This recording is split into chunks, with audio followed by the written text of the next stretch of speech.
teman pemilih, apa kabar? Semoga selalu dalam keadaan sehat ya. Jumpa lagi dengan saya Nunung di podcast KPU Jateng. Teman pemilih, salah satu proses yang menarik dalam tahapan pencalonan adalah pengajuan bakal calon atau biasa kita sebut pendaftaran.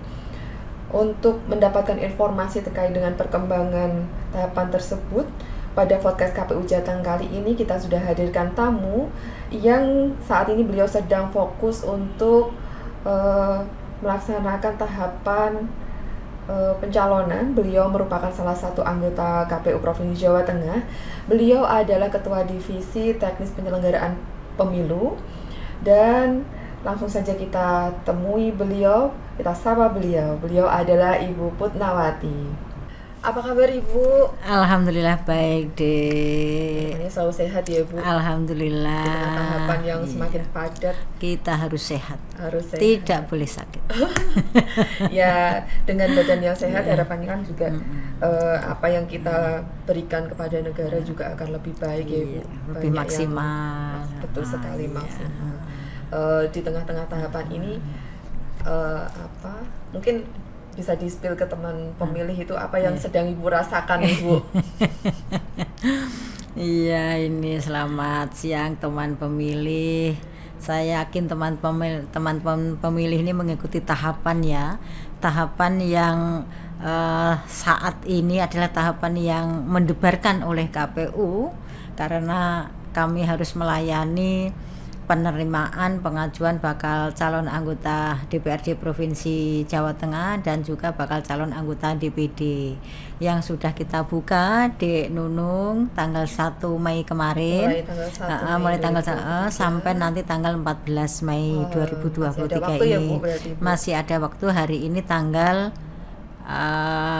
5 Mei 2023. Nah, kami sampaikan juga kepada teman pemilih dan juga peserta pemilu bahwa tanggal 1 sampai 13 Mei KPU Provinsi Jawa Tengah melayani dimulai jam 8 sampai jam 16.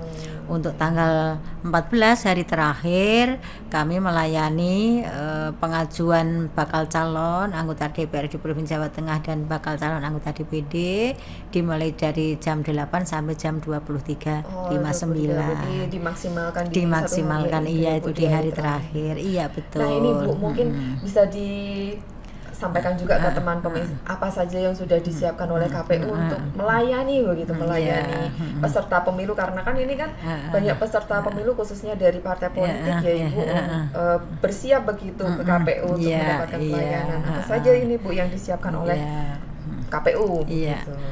Jadi KPU Provinsi Jawa Tengah sebelum tanggal 1 Mei, sebelum dibukanya penerimaan pengajuan bakal calon, KPU Provinsi Jawa Tengah sudah berkoordinasi dengan dinas-dinas terkait. Dinas terkait ini karena hubungannya dengan syarat calon. Syarat calon yang harus dipenuhi oleh bakal calon anggota DPRD provinsi maupun bakal calon anggota DPD. Jadi kami rakor dulu terkait dengan pelayanan untuk pemenuhan syarat administrasi, dan kami memang mohon kepada dinas-dinas terkait ini untuk ada pelayanan khusus bagi syarat administrasi untuk bakal calon anggota DPRD maupun DPD karena kita ini kan dibatasi oleh waktu. Syarat-syaratnya ini banyak sekali yang melibatkan dengan dinas terkait. Oleh karena itu kami memang mohon kepada rumah sakit, pengadilan negeri, kejaksaan, lapas, terkait dengan layanan legalisir, Kementerian Pendidikan dan juga Kemenak itu mohon untuk disegerakan karena syarat-syarat administrasi ini nanti akan diunggah di Silon. Maka perlu waktu juga, sehingga kami sekali lagi mohon kepada dinas-dinas terkait, kepolisian juga ya karena terkait dengan SKCK ini juga memberikan layanan khusus gitu bagi bakal calon anggota DPRD maupun DPD. Berarti selain mempersiapkan diri untuk melayani, tapi KPU juga ini ya Bu, meminta kepada lembaga-lembaga terkait begitu supaya tidak hanya KPU yang Iya. memberikan layanan terbaik, harapannya juga lembaga-lembaga terkait Iya. juga Iya, betul. memberikan Layanan juga layanan yang sama. optimal, karena dinas terkait ini juga punya kewajiban untuk memfasilitasi kepentingan negara. Oh, baik. Pemilu ini kan kepentingan bersama, kepentingan negara betul, gitu. Lah di samping itu rakor dengan dinas terkait juga dengan peserta pemilu, baik itu partai politik dan juga bakal calon anggota DPD. Kita bintek terkait dengan apa saja yang harus disiapkan, yang harus dipenuhi nanti saat pengajuan bakal calon gitu. Oh. Iya. Untuk pemilu 2024 ini sepertinya hal yang baru adalah penggunaan IT dalam Iya. pengajuan Iya. bakal calon ini ya Iya. Ibu. Ini apakah hal baru ini ada kendala begitu untuk peserta pemilu, baik peserta pemilu maupun penyelenggara pemilu begitu Ibu? Sebetulnya IT ini kan sangat membantu ya. Betul sekali. Sangat membantu karena ini kan era digitalisasi, maka KPU melakukan terobosan-terobosan, inovasi-inovasi terhadap bagaimana demokrasi kita ini efektif efisien. Salah satunya adalah ada silon, ada sipol, ada sidaleh, nanti ada sidakam dan sirekap. Nah ini terobosan-terobosan KPU untuk memberikan kemudahan baik itu penyelenggara pemilu maupun peserta pemilu. Nah di saat pemilu yang lalu itu kan partai politik maupun bakal calon anggota DPD itu membawa hard copy, membawa kontainer-kontainer yang isinya dokumen-dokumen yang banyak, itu lembaran-lembaran yang banyak sekali. Nah sekarang efektif efisien memudahkan semuanya, yaitu diunggah di silon. Yang diserahkan kan hanya dokumen fisik, itu pengajuan calon, daftar nama dan juga pencalonan. Jadi hanya 2 lembar saja gitu kan. Yang lain melalui silon. Jadi tidak membawa kontainer-kontainer. Jadi prinsipnya mudah, murah, efektif, efisien itu. Nah, memang tidak bisa dipungkiri tentunya juga ada kendala-kendala karena yang namanya sistem atau aplikasi itu kan juga ada kendalanya kan gitu. Nah, kendala-kendala teknis ini tentunya sudah diantisipasi oleh pimpinan kita, oleh KPU Republik Indonesia, dan alhamdulillah sampai saat ini kendalanya itu segera teratasi, tidak berarti lah gitu ya. Jadi kendala yang secepatnya kita atasi dan alhamdulillah lancar gitu. Nah, bagaimana peserta pemilu maupun bakal calon anggota DPD, LO-nya ini untuk komunikasi aktif gitu ya, untuk komunikasi aktif dengan helpdesk kami ya, KPU Provinsi. Selain melakukan bintek, rakor, itu kita membuka helpdesk. Helpdesk ini kita optimalkan, nanti kita memang mendorong kepada LO partai politik maupun LO bakal calon anggota DPD untuk komunikasi intens di helpdesk ini ketika ada kendala-kendala, biar kami bisa berikan solusi gitu. Nah ini bisa datang langsung, bisa melalui WA, bisa melalui telepon, dan juga bisa misalnya partai politik ini mau melakukan Zoom, kami juga akan layani gitu. Berarti pelayanan tetap terbuka. Iya betul. Untuk demi mudahnya ya Bu, kemudahan bagi peserta pemilu. Gitu. Kemudian ini Ibu, kan ini penyelenggara pemilu juga sama ya Bu dengan peserta pemilu menggunakan sistem informasi begitu dengan aplikasi-aplikasi yang sudah disediakan oleh KPU.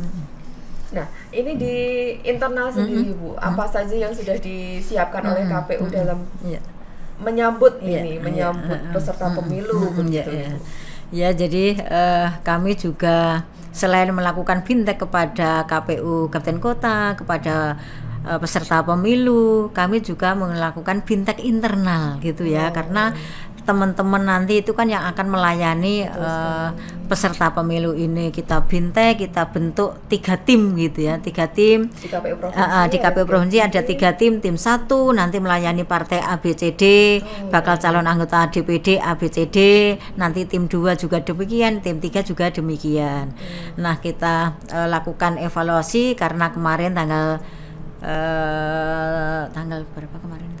4. Tanggal 4 itu sudah ada bakal calon anggota DPD yang melakukan pendaftaran itu atas nama Pak Bambang Sutrisno sudah melakukan pendaftaran, kita evaluasi, nanti ada perbaikan ke depan gitu. Jadi setiapnya kita evaluasi agar tim ini di dalam melayani peserta pemilu tuh maksimal, optimal, dan yang dilayani juga merasa nyaman, aman dan ya, senang.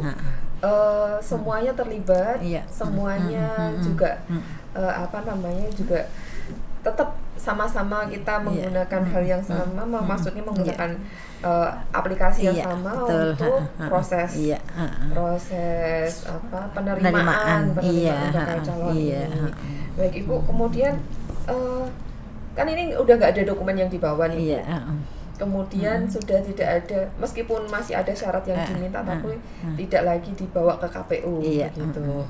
Nah ini mungkin jadi pertanyaan, terus KPU tuh nerimanya apa gitu, dokumennya begitu? Iya, jadi KPU nanti menerima dokumen pengajuan pendaftaran dan juga dari peserta pemilu dan juga nanti daftar nama dari partai politik. Itu berarti dari setiap jenjangnya begitu atau? Iya, setiap sesuai tingkatannya ya. Untuk DPRD provinsi juga DPR nanti ada perdapil gitu ya. Nanti syarat pencalonan dan syarat calon gitu kan. Lah syarat-syarat calon ini kan yang banyak sekali yang melibatkan tadi dinas-dinas terkait tadi gitu. Itu seperti itu. Jadi hanya beberapa lembar saja yang nanti yang dibawa ke kantor KPU Provinsi Jawa Tengah. Baik. Ya itu mungkin gambaran untuk teman pemilih begitu bahwa sekarang kita sudah tidak mensyaratkan membawa dokumen langsung ke KPU, tapi hanya membawa dokumen pengajuan pendaftaran dari pimpinan partai politik di sesuai tingkatan. Kemudian ada daftar nama bakal calon. Iya. Sebenarnya ini semakin ini ya Bu, semakin sederhana meskipun tidak menghilangkan esensi proses. Karena semua itu sudah diinput di Silon. Berarti sudah sebenarnya sama aja mungkin dengan pemilu-pemilu yang lalu, hanya saja mungkin medianya. Kalau sekarang hanya cuman bawa beberapa lembar, kalau pemilu-pemilu yang lalu membawa berlembar-lembar karena syarat calon ini kan juga banyak sekali gitu. Bayangkan kalau DPRD Provinsi Jawa Tengah itu kan jumlahnya 120 kursi, jadi 120 orang. Terus per partai politik itu. Ini bayangkan syarat calonnya dari sekian banyak itu. Kalau dihitung misalkan nanti di pemilu 2024 ini 18 partai politik maksimal semua di dalam pengajuan bakal calon itu kan 120 kali 18 itu ribuan, 2000-an lebih gitu kan. 2000-an urut syaratnya kan banyak sekali itu. Bayangkan itu kontainernya banyak sekali itu. Nah, sekarang cuman beberapa lembar saja gitu karena nanti kita mengeceknya di Silon. Gitu. Mungkin ada ini Bu, ada pertanyaan dari teman pemilih terbersit pertanyaan gitu. Calon ini kan juga sudah melengkapi persyaratan yang diminta oleh KPU.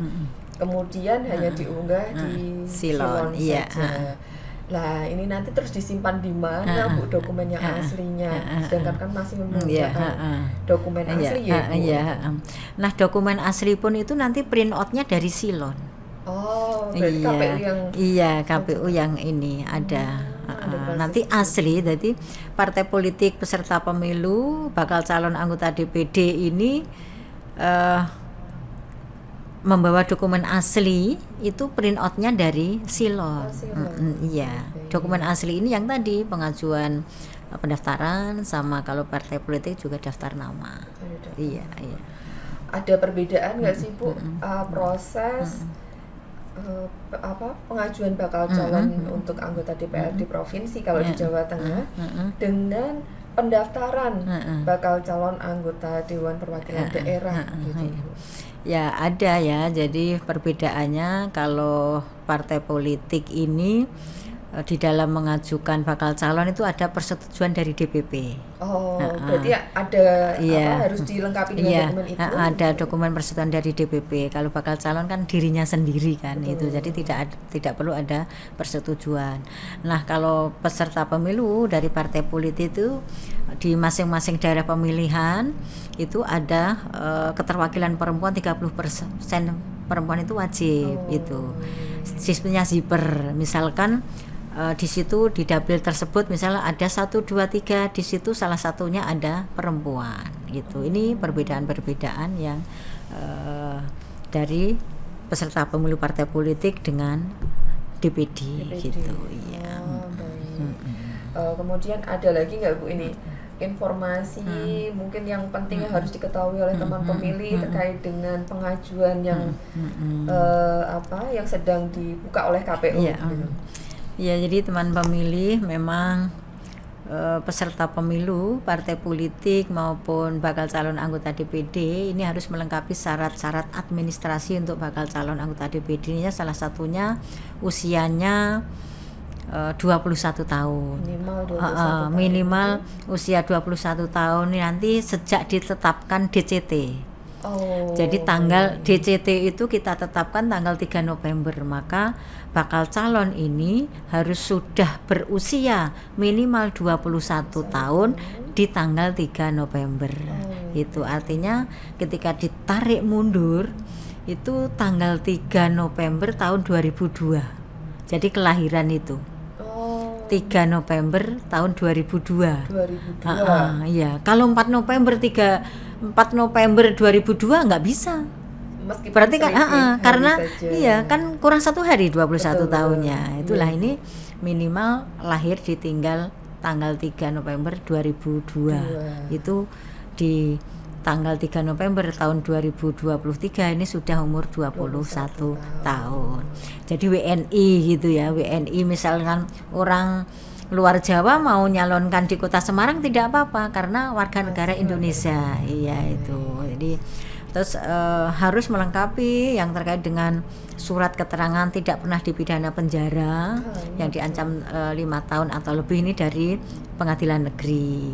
Nah, untuk mengurus surat keterangan dari pengadilan negeri ini disyaratkan oleh pengadilan negeri harus melakukan mengurus SKCK gitu ya. SKCK ke Polri gitu ya, ke kepolisian lah ya. Untuk DPRD Kabupaten Kota bisa ke Polres, untuk DPRD Kabupaten DPRD Provinsi itu ke Polda dengan rekomendasi Polres. Ini syarat dari kepolisian seperti itu.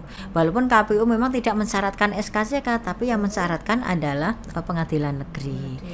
Nah, ada sehat jasmani, rohani, dan juga bebas dari penyalahgunaan narkotika. Ini dari rumah sakit pemerintah.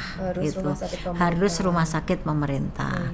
Nah, bagi ketika ada partai politiknya, bacaleknya itu ada di posisi saat ini ada di luar negeri, maka sementara di saat pengajuan bisa menggunakan surat keterangan sehat dari rumah sakit pemerintah di mana yang bersangkutan ini di luar negeri, di negara di luar negeri itu. Rumah sakit negara yang bersangkutan negara. Nanti di saat perbaikan, di masa perbaikan yang bersangkutan ini harus juga melakukan pengecekan kesehatan di rumah sakit pemerintah Republik Indonesia. Gitu. Boleh diperbaiki di masa perbaikan dengan surat keterangan sehat jasmani rohani dan bebas narkotika ini dari rumah sakit pemerintah Indonesia. Ada juga kondisi tertentu bacalek yang kepala desa misalnya TNI Polri gitu ya masih aktif, komisaris BUMN BUMD perangkat desa ini harus ada surat keputusan pemberhentian sampai tanggal 3 Oktober. Itu harus sudah ada surat keputusan pemberhentian dari pihak yang berwenang. Iya. Nah, ketika itu belum, kita tunggu ya sampai tanggal 3 Oktober. Nah, nanti ketika belum ada surat keputusan pemberhentian bisa melakukan surat pernyataan, melampirkan surat pernyataan pengunduran dirinya dan juga tanda terima ke yang berwenang bahwa surat keputusan pemberhentian ini masih dalam proses itu, dan itu ditunggu sampai tanggal 3 Oktober. Nah, bagi bacalek yang penyelenggara pemilu, ini surat keputusan pemberhentian ini sudah harus diserahkan kepada partai politik sebelum pengajuan. Artinya partai politik yang ada bacaleknya dari penyelenggara pemilu, saat pengajuan bakal calon sudah ada surat keputusan pemberhentian bagi penyelenggara pemilu. Gitu. Nah, ketika bagi anggota DPR, DPRD provinsi maupun DPRD kabupaten kota yang akan mencalonkan kembali dari partai yang berbeda dengan pemilu yang terakhir, maka juga harus mengajukan pengunduran diri ke partai politik yang kemarin diwakili gitu. Begitu. Ini iya. Masih masih bisa memungkinkan. Iya. Udahlah ya untuk dipenuhi syaratnya dari KPU. Dan dinas-dinas ini kan sudah kita koordinasikan. Teman-teman KPU Kabupaten Kota juga sudah berkoordinasi dengan dinas-dinas terkait di wilayah masing-masing. Harus juga terdaftar di sebagai pemilih. Nanti bisa minta ke ketua PPS atau ketua KPU Kabupaten Kota setempat. Dan juga bisa nanti cek online DPT, bisa screenshot gitu. Tetap bisa iya, online ya. Nanti screenshot itu ya. Cuman di Juknis kita, ketika melakukan screenshot nanti diperbaikan juga dilakukan surat keterangan sudah terdaftar dari PPS atau KPU. Iya, di masa perbaikan itu di Juknis kita seperti itu. Dan masih banyak lagi syarat-syarat yang harus dipenuhi. Oleh karena itu kami memang mengharapkan kepada partai politik peserta pemilu dan juga bakal calon anggota DPD sesegera mungkin untuk mengurus administrasi tersebut, dan semoga dimudahkan, dilancarkan, juga sesegera mungkin untuk mendaftarkan ke KPU Provinsi Jawa Tengah. Jangan sampai nanti mepet waktu sehingga ketika ada hal-hal yang tidak diinginkan oleh partai politik, kan kita nanti mengecek ya, ada, tidak ada, sudah lengkap. Ketika ada dan lengkap sesuai, maka akan kami kasih tanda terima dan berita acara penerimaan. Tapi nanti ketika sudah kita cek ternyata tidak lengkap, kan akan kita kembalikan untuk memperbaiki selama masih masa pendaftaran. Oleh karena itu kami sekali lagi menghimbau kepada partai politik dan bakal calon anggota DPD untuk sesegera mungkin mendaftarkan ke KPU Provinsi Jawa Tengah. Nah, bisa juga sebelum mendaftarkan optimalkan helpdesk kami. Layanan helpdesk kami akan melayani dengan sepenuh tanggung jawab, sepenuh hati dan penuh tanggung jawab. Jadi optimal helpdesk bisa misalkan tanggal 10 mau daftar, tanggal 11 mau daftar, sebelumnya itu bisa dibijak kesek nih gone helpdesk. Ditunjukkan. Iya, ditunjukkan, dicek, diskusi langsung gitu kan, konsultasi langsung terhadap apa yang sudah diinput, masih ada kekurangan atau apa kita cek bareng-bareng. Ini bentuk layanan kami yang memang agar memberikan kemudahan kelancaran kepada peserta pemilu gitu. Untuk teman pemilih mungkin yang nanti akan mengajukan pendaftaran gitu ya Bu, untuk DPRD provinsi maupun untuk ini khususnya untuk DPRD provinsi ya Ibu, mungkin bisa menghubungi helpdesk kami di bisa telepon ke kantor kami di 024 841 3393 atau bisa menghubungi nomor WhatsApp kami di nomor 087 8291 76556 atau mungkin bisa melalui email kami di helpdeskkpujateng@gmail.com. Jadi ada banyak ini ya Bu saluran. Yang untuk DPD tadi kan DPRD. Betul. Nah, untuk DPD sama ya? Iya, Untuk sama. DPD sama. Pelayanannya Ah. saya kira tidak ada perbedaan. Iya, kan, Bu? tidak ada. Tidak ada DPRD provinsi dan DPD sama pelayanan Betul. kami. Ya. Tetap ini ya Bu, pelayanannya maksimal. KPU Jateng tetap melayani dengan maksimal Iya. karena integritas kami Iya. 24 jam Jam. untuk pemilu Betul, 2024. betul. Iya. Ibu terima kasih Yes. atas kehadirannya Iya. di podcast KPU Jateng. Semoga apa yang sedang dikerjakan oleh KPU Jateng membawa manfaat untuk bangsa dan negara. Amin, amin, sama-sama. Semoga Bapak Ibu diberikan kesehatan, Bapak Ibu komisioner diberikan kesehatan sehingga bisa maksimal untuk tahapan di pemilu 2024. Amin, amin. Terima kasih. Terima kasih juga supporting systemnya dari sekretariat. Baik, terima kasih Ibu sekali Ya, lagi. sami-sami. Teman pemilih, demikian tadi obrolan kita bersama Ibu Putnawati.